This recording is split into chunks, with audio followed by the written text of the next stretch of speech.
Via IVF और via natural pregnancies के बारे में अब तक हमने बहुत बार सुना है। In the different age groups there are different success rates, correct. What to expect out of it. और इसमें बहुत सारा कंफ्यूजन है। So when we are talking about the pregnancy in the 40s, early 40s और maybe late sure. 30s, what are the real expectations to be kept? क्या reality है? What are the success rates? What is the percentage via IVF and how do you basically enhance those percentage of the chances sure. with the cutting edge technology that we have? Correct. So पहली बात है कि okay, specifically in context of the lady बात करूँगा मैं। अगर lady हमारे पास आती है who in the age bracket of let's say 40 to 42, she will either opt for IVF with her own eggs या फिर IVF with donor eggs. Now इन दोनों ही चीज़ में ज़मीन आसमान का फ़र्क होता है। अगर आप 41-42 की एज में आईवीएफ खुद के एग से ट्राई करेंगे तो सक्सेस के chances are realistically going to be around 10-15%, maximum 20%, उससे ऊपर जा ही नहीं सकता। समझिए आप मेरी बात।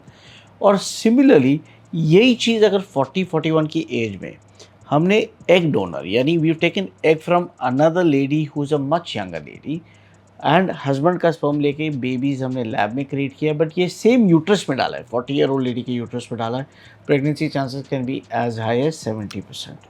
राइट। सो इसका कहने का मतलब ये है कि इंक्रीजिंग एज के साथ majority इम्पैक्ट जो आता है वो एग क्वालिटी पे रहता है एंड स्लाइटली यूट्रस की क्वालिटी पे रहता है। In majority ladies at the age of 40, the uterus is still very strong and still very receptive. It has the ability to catch on to the embryo very easily. जो failure होता है वो intrinsic embryo की अंदरूनी कमजोरी के कारण होता है एंड वो अंडे की कमजोरी के कारण आता है। तो बढ़ती उम्र के साथ अंडे अंदर से कमज़ोर होते हैं और फिर इससे जो बनाए गए एम्ब्रियो होते हैं भले दिखने में सुंदर हो, बट इनकी अंदर की चिपकने की क्षमता, सस्टेन होने की क्षमता, आगे ग्रो करने की क्षमता काफ़ी कम होती है और सक्सेस के चांसेस कम हो जाते हैं। सिंपल सी बात ये है। जस्ट टू समराइज कि अगर हम आईवीएफ डोनर अंडे के जरिए करें in a healthy uterus at the age of 40, success chances can be as high 70%।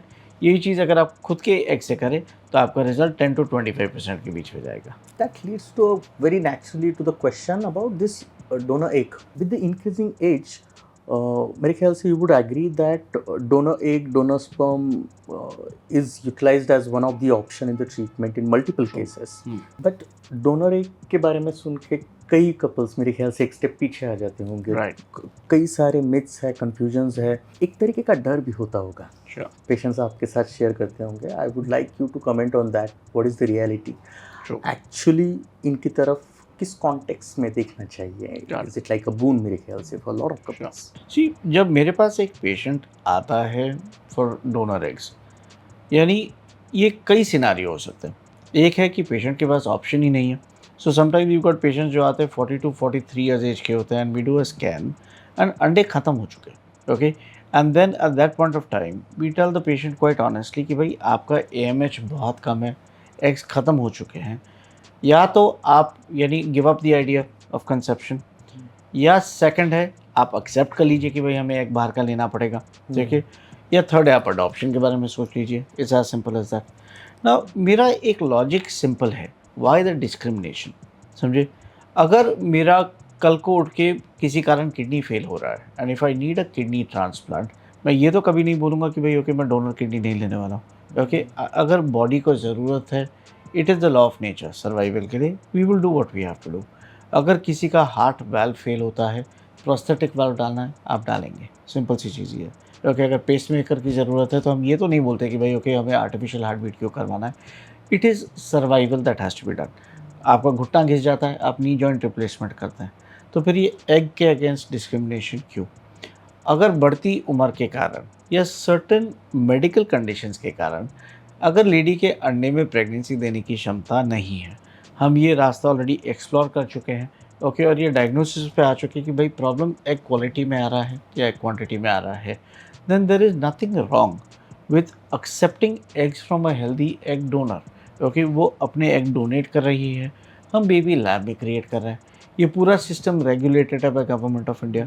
इसमें कुछ इलीगल नहीं है, कोई एक्सप्लॉयटेशन नहीं है, और इससे बनाए गए एम्ब्रियो होते हैं ये क्वांटिटी और क्वालिटी में एक्सीलेंट होता है। अच्छा, इसके कई फ़ायदे होते हैं।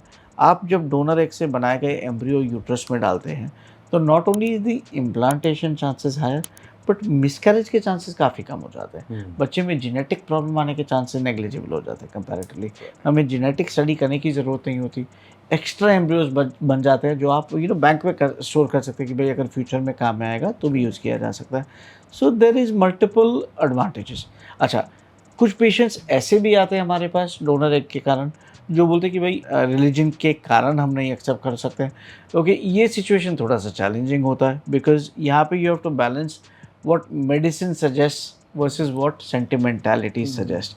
और यहाँ पे usually we step back a little and say कि भाई this is a personal decision जो हस्बैंड और वाइफ के बीच में होना चाहिए, हम इसमें इंटरफियर नहीं कर सकते। बट इतना है कि भाई कॉन्फिडेंशियलिटी हम 100% मेंटेन करते हैं कि भाई अगर किसी को ज़रूरत है उन्होंने किया, तो that will always remain confidential between the clinic, the doctor and the couple, वो के घर वालों तक जाता नहीं है।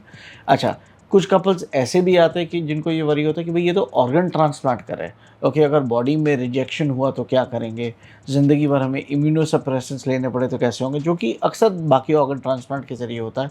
तो यहाँ पे it is very important to clarify कि uterus is the only organ जो भेदभाव नहीं करता, समझे? उसमें कोई जेनेटिक के रिजेक्शन नहीं होता।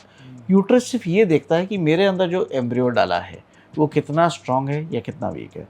हम जब पैदा होते हैं एज अ लेडी, हमें थोड़ी पता है कि ये शादी किससे होने वाली है। ओके, कि जो एम्ब्रियो बनेगा वो स्पर्म जो फादर है कौन होने वाला है, we have literally no idea about that. So okay, uterus genetic rejection नहीं करता क्योंकि एम्ब्रियो हमेशा 2 पार्टनर से बनता है। तो किसी भी हालत में 50% डीएनए तो बाहर का आना ही है। सो यूट्रस सिर्फ ये देखता है कि भाई ओके, बेबी जेनेटिकली स्ट्रांग है कि नहीं, बेबी में कोई जेनेटिक प्रॉब्लम तो नहीं है, एंड देन यूट्रस उसको एक्सेप्ट करने की कोशिश करता है। समझे मेरी बात? सो जितना स्ट्रांग एम्ब्रियो होगा उतना ज़्यादा सक्सेस है। ना इम्यूनोसप्रेसेंट्स की ज़रूरत होती है, ना एक्सेसिव मेडिसिन की ज़रूरत होती है, and again success manifold increase हो सकता है।